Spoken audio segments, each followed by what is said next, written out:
Semi-final रे भारत विजयी, इंग्लैंडर प्रयास विफल। मुंबईर वानखेड़े स्टेडियम रे गुरुवार राति रे भारत दमदार प्रदर्शन करिछि। सूर्यकुमार यादव नेतृत्व रे भारतीय टीम उभय बैटिंग एवं बोलिंग रे चमत्कार प्रदर्शन सह इंग्लैंड को 7 रन रे परास्त करिछि। द्वितीय सेमिफाइनाल रे भारत यही विजय सहित आंतर्जातिक क्रिकेट परिषद परिचालित पुरुष टी20 विश्वकप 2026 फाइनाल रे प्रवेश करिछि। भारत आसंता 8 तारिख दिन न्यूजीलैंड को भेटिबो। फाइनाल मैच अहमदाबाद रे नरेंद्र मोदी स्टेडियम रे खेला जिवो।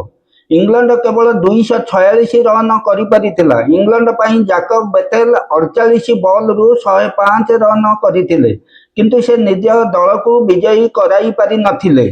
टॉस जिणी इंग्लैंड प्रथमे बैटिंग करने को निष्पत्ति नैतिला। अतिथि दल भारतीय टीम्स बैटिंग पई आमंत्रण करिथिला। भारत निर्धारित 20 ओवर रे 7टी विकेट हराई 253 रन संग्रह करिथिला। भारतर आरंभरू विपर्ययर शिकार होइतिला।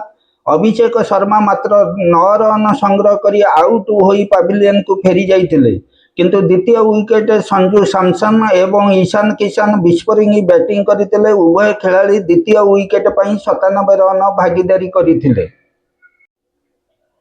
सेहीपरि शिवम दुबे सहित संजू तृतीय विकेट 43 रन भागीदारी करथिले। आउट हेबा पूर्व सैमसन 89 रन संग्रह करथिले। से 42टी बॉल खेली 8टी चौका और 7टी छक्का मारिथिले।